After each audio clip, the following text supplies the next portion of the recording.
Did the Lakers make a mistake by hiring JJ Redick? Let's dive into it right out the gate. Chat, drop it in the chat below. For all you guys in there, let's dive right into this. Did the Lakers make a mistake by hiring JJ Redick? Smitty, go ahead. I'm going to answer that question and say, yes, the Lakers made a mistake by hiring JJ Redick, because common sense will tell you that the only reason, or the primary reason, let me say that, the primary reason for his hire was to please LeBron James. Let's just call it what it is. The man started a podcast with him a few months ago. They're clear-cut butt buddies. JJ Redick, you look at his coaching history and you see nothing there because he's never coached before at any level.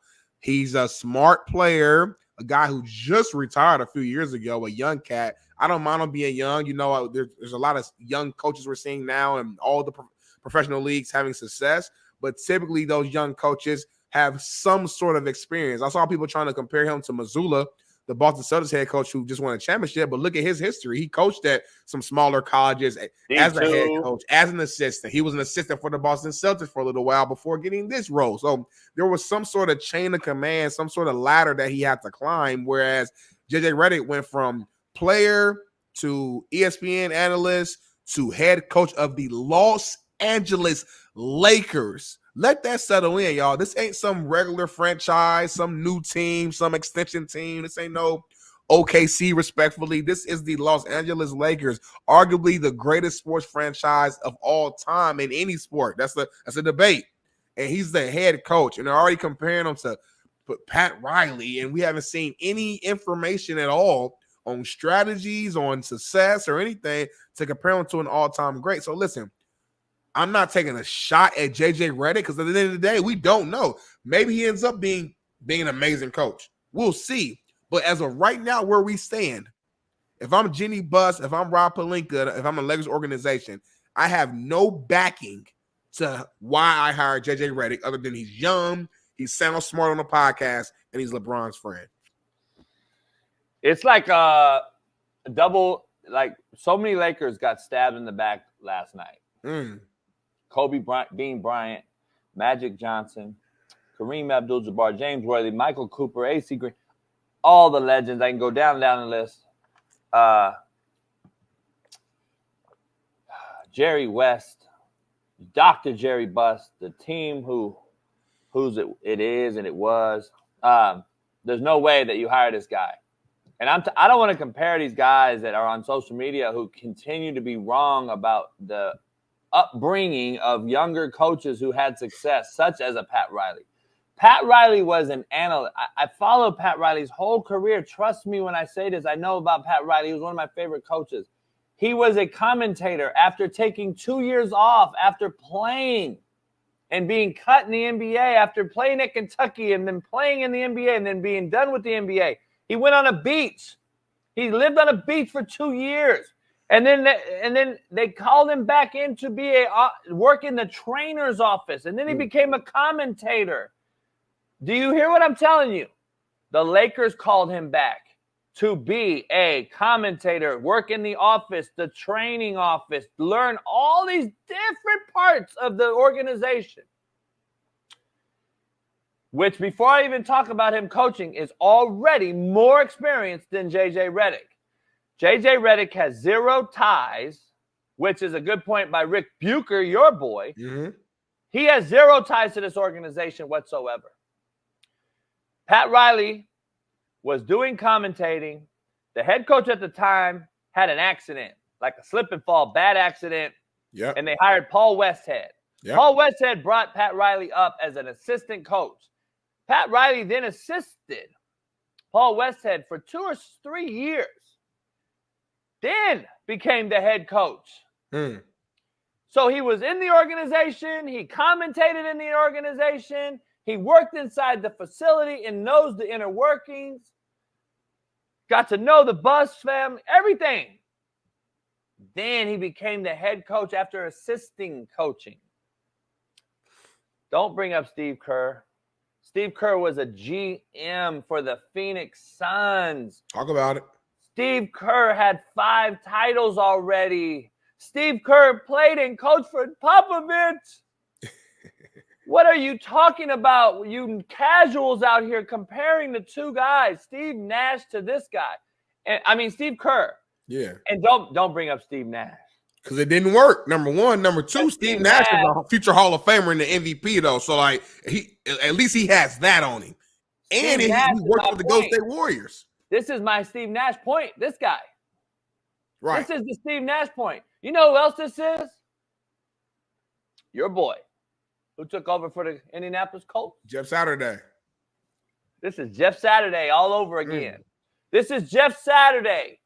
This is why, man. I'm just telling you, like, don't bring up Spoelstra. Spoelstra coached. I already proved that on this show months ago. He coached. He was at a small school. He coached later, came on. Then he did film. Then he started coaching. There is just, you don't find a guy to come from the booth, take over an organizational, one of the great organizations of all time, and having zero ties to the organization. And by the way, you hired a guy who Kobe Bean Bryant couldn't stand. Right. And this has been, I've known this story for years, but I'm glad we have it. I don't know if you've heard it, but take a listen. Let's play it. And Cole and Team USA. And I remember Cole couldn't stand JJ Redick. So he coming to practice. I hope somebody vouch for me on this story. I swear to God. And if everybody who's on that, they know. You know, people know. They might have their own verb, but people know. The moral of the story is Cole took it personal against JJ Redick in practice because he got tired of Coach K kept talking about JJ Redick, right? Cole took it very, very personal to the point where he was running through screens in practice. He was denying JJ the ball. He was fouling the out JJ. I'm like, damn, why are you treating a young boy like that? I'm like, what's the problem? That's exactly how he was. What's the problem? No, Coach K keep talking about this. He come up here to do something. This. I'm gonna show you today. This. Let JJ Redick score in practice. Yo, that's crazy. Shout out to Melo. But nah, that's Kobe. That's Bean. Yeah, that's who you hired? Yeah. I told y'all, though, a while back, this was going to be the hire, but they didn't want to make it too quickly. They didn't want to be premature. They didn't want it to seem like nepotism hire because it's LeBron's homie on a podcast. And if they hired that guy, they would look like the worst organization in the world. Guess what? They still do. Because you still made the hire. You just waited a few weeks, which probably hurt your team and franchise moving forward because you probably could have had some, maybe some other coaches. But shout out to Shams. I got to meet Shams a few times with McAfee and them. He called this thing 3-4 weeks ago. Everybody gave him heat in the news. Everybody thought he was trolling. And then JJ even called him out. I want to know is JJ going to make a public apology or admit or eat crow or what? How did Shams know? And all of a sudden he didn't know. Like, right. I'm curious how that worked because, Shams knew something. And that's why I'm saying, man, listen. Shams don't miss. I'm just saying, dog. This, I guess the subplot to this poll question is we both agree they made a huge mistake in this hire. The question to a poll question B. Yep. Is it evident that Bronny James is now going to be a Laker?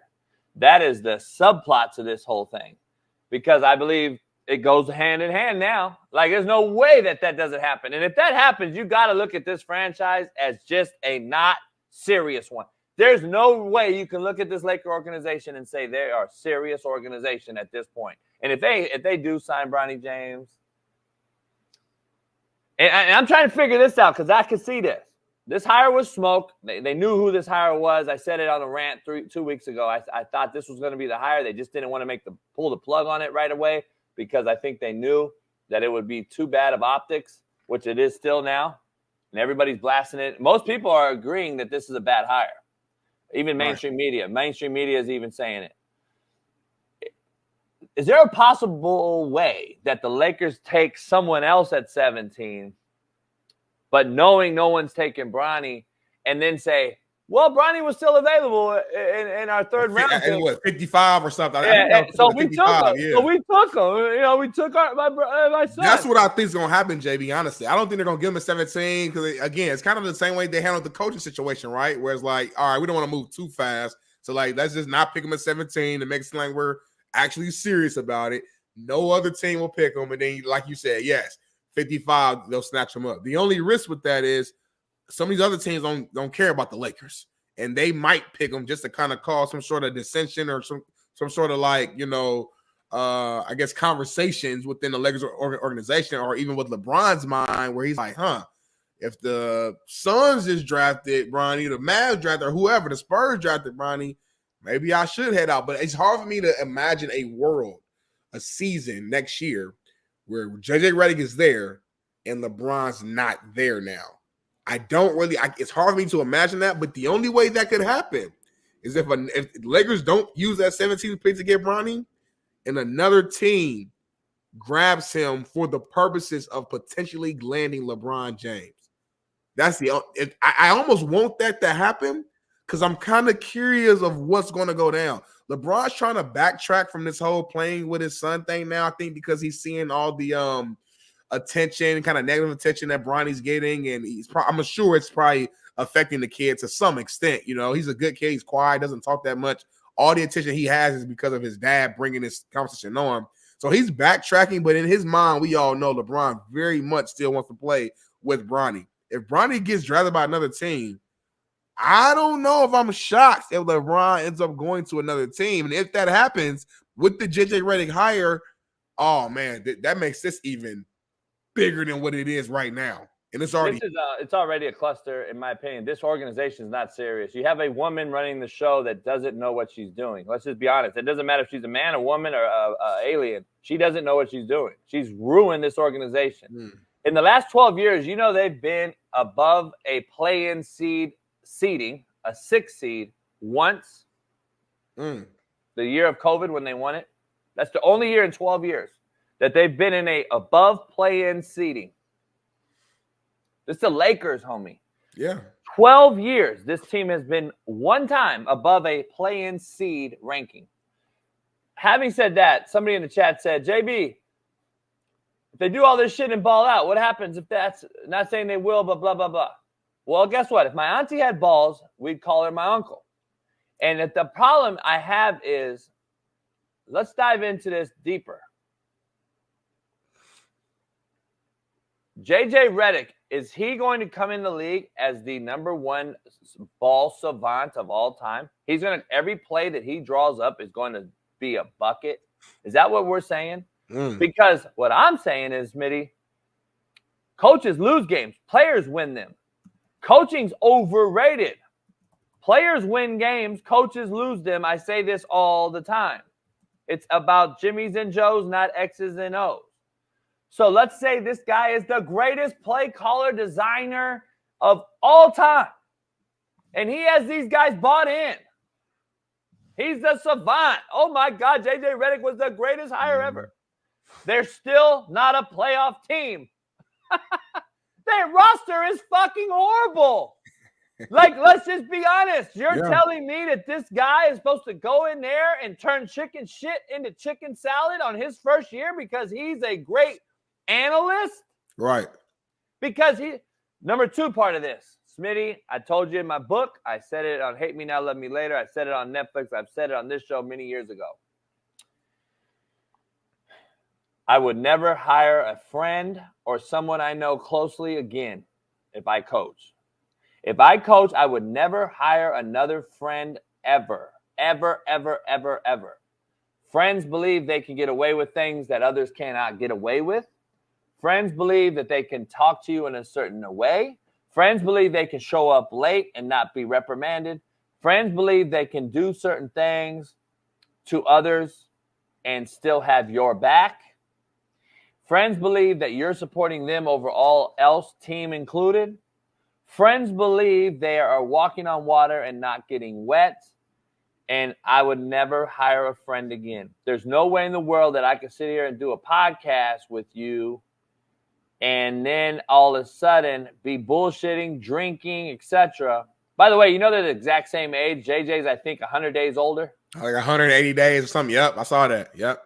And then show up to work and get after you and cuss you out and demand greatness and say you're fucking wrong. And LeBron, shut the fuck up. I'm the fucking coach. Come on, dog. We've seen LeBron take clipboards from grown men and like Darvin Ham. We've seen LeBron do things. This is LeBron's what, 8th coach? Yeah, it's something like that. I don't know. Rest in peace, LA. I will no longer support this team. I've never done that, but I'm not supporting this team because this franchise is it's a dead man walking, man. It's a dead franchise walking right now. They're on their last breath. It's sad to see for the fan base of LA, the true LA Angelinos, Laker fans. I don't know. It's just tough to watch. Hopefully I can go back to the Rams, I guess, that also left us and went to St. Louis, and it's hard for me. I've never become a real by the way, all the shit I talk about the Rams shit, I'm still not fully sold back on them either. They left LA for St. Louis for years and won a Super Bowl in St. Louis. Yeah, man, my whole childhood, I didn't even know that they were an LA team at first. I had to go, obviously, as I got older, I go back and learn and figure out. But growing up, it was always just the St. Louis Rams for me in my childhood. So it was like, damn, okay. They're cooked. I think they're cooked, dog. I think there's a bad look for everything involved. And when they do get Bronny, it's going to be the biggest mockery in possibly ever in professional sports history.